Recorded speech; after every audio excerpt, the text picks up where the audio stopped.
जय श्री कृष्ण। भगवत गीता वास्तव में क्या है? कितने इसमें अध्याय हैं, कितने इसमें श्लोक हैं? और भगवत गीता एक ऐसा ग्रंथ है कि इसमें हर समस्या का समाधान है। इसके बारे में एक सामान्य सी जानकारी मैं पहले एक वीडियो में बता चुकी हूँ। यदि आप जानना चाहें तो उस वीडियो को देख सकते हैं। आज से मैं भगवत गीता के अध्याय 1 अर्जुन विषाद योग के प्रथम श्लोक से उनके अर्थ को समझाने का प्रयास करूंगी। तो आज की इस वीडियो में अध्याय 1 अर्जुन विषाद योग के पहले 3 श्लोक ले रही हूँ। तो शुरू करते हैं भगवत गीता। धृतराष्ट्र उवाच धर्मक्षेत्रे कुरुक्षेत्रे समवेतायुयुत्सवः मामका पांडवाश्चैव किं कुर्वत् संजय।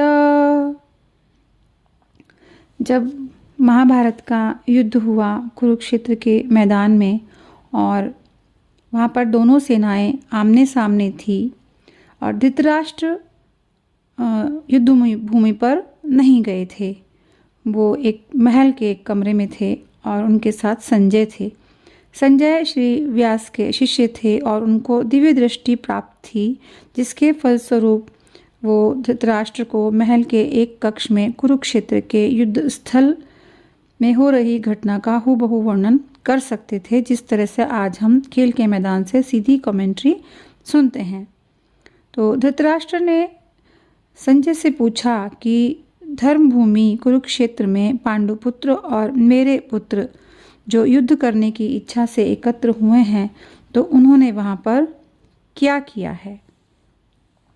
धर्मक्षेत्र इसलिए कहा है क्योंकि धर्म के पक्ष में या उस भूमि पर भगवान कृष्ण स्वयं उपस्थित थे। संजय उवाच दृष्ट्वा तु पांडवानीकं व्यूढं दुर्योधनस्तदा आचार्यमुपसंगम्य राजा वचनमब्रवीत्।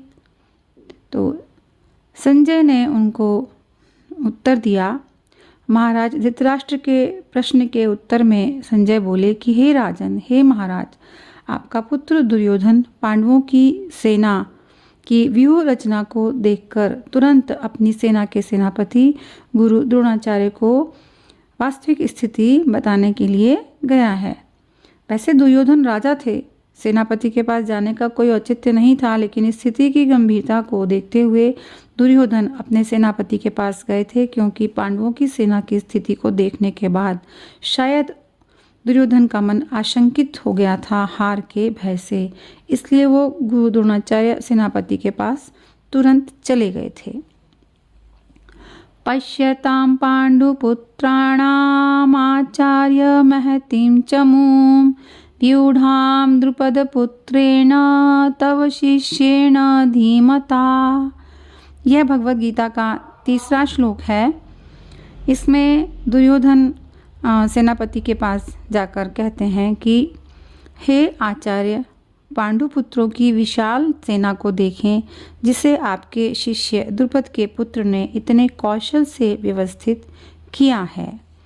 यहाँ पर दुर्योधन अपने सेनापति और गुरु द्रोणाचार्य के पास जो गए थे, तो वो उनको ये भी समझाना चाह रहे थे कि गुरु द्रोणाचार्य अपने शिष्यों के प्रति युद्ध में उदारता न दिखा बैठें, विशेषकर प्रिय शिष्य अर्जुन के प्रति, जो कि द्रोणाचार्य का सबसे प्रिय एवं श्रेष्ठ शिष्य था।